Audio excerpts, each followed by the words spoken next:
Hi, everyone. My name's Lisa, and I'm a nutrition student. Today, I'll be talking about mindful eating as a part of Diet Yum's 5-year anniversary. So, mindful eating, what is it and why is it important to health? So, mindful eating is basically about being conscious, being really present, and slowing down when you're preparing, eating, and thinking about food. It's a really good way to bridge the gap between your mind and your body and really align that and appreciate food and make peace with food overall. So it is not, though, it's not dieting, it's not a way to restrict food, but it's also not the only way to eat. So if you're not mindfully eating, it's not a bad thing, but mindful eating is a really good way to eat so that you're getting more in tune with what your body needs and more in tune with your hunger and fullness cues. So how do we do this? So steps to making mindful eating a habit. You can use things like this hunger and fullness guide that's also in the workbook. Basically, you would use it to rate your hunger or your fullness before, during, and after a meal, just while you sort of get used to becoming more mindful. So 1, you're so hungry, you feel sick, you've got hunger pangs, you're feeling dizzy. A 4 and 5 is, you're satisfied, you're sort of neutral, you're not hungry and you're not full. And then, a 6 is you've had some food, you're feeling satisfied, you've had enough, you're not hungry anymore. And then 8 would be overfull. So Christmas dinners, everyone overindulges and it's delicious, but, you do end up feeling sort of sick, which is not a bad thing. But becoming more mindful with your food and making that more of a habit will get you more in tune with your body and exactly what it needs and the sweet spot of how much food it needs. Other things you can sort of think about are the types of hunger. So there's eye hunger, which would be looking at food. So you're looking at this delicious croissant that you just walked past in a bakery. The nose hunger is smelling that delicious croissant and everything that's in that bakery.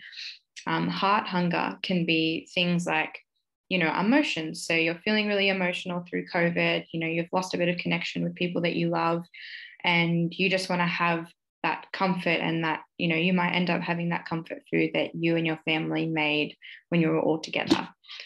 Stomach hunger is something that's really, innate in us. So things that we felt as a baby, those hunger pangs that your body's really telling you that you need food. And then cellular hunger is basically just how what your body needs. So it'll need, all your macros, all your nutrients, and being mindful is becoming really in tune with that and what your body needs. So yeah, they're just a couple of things. There's other things in the workbook just by like taking deep breaths, not having restrictions, having foods that you like, those sorts of things. So what else? Be gentle with yourself. You're not going to become a mindful eater overnight. It's the same thing with like meditation or learning an instrument. These things take practice and it will take you a while to become more comfortable and more in tune with what you need. It's important to eat regularly. So you really want to try and stay away from becoming that 1 on that scale and, starving. Being hydrated as well. Food is important, but so is water. Water is not going to replace a meal, but you do need to stay hydrated throughout the day to also become more in tune with your hunger and fullness cues. Really trying to make a habit of not judging food and not putting food in a good or bad category.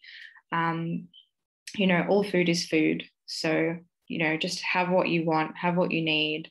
And yeah, just try and steer away from judging food and judging yourself with food. Check in with yourself emotionally. It's tough times at the moment. Check in with what you need. Do you need to reach out to a friend? Do you need some alone time? Do you need a walk in the sun? All of those things are really important and will really help you with your journey to becoming, in tune with your body and in touch with food.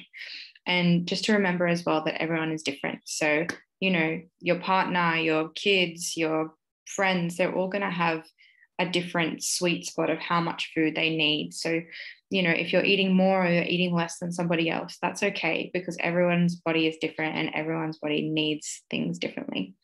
So I hope that helps. Just remember, be slow with yourself. Mindful eating is really amazing and really important for sustainable health. So I hope that helps, and I hope the workbook helps as well. Thank you.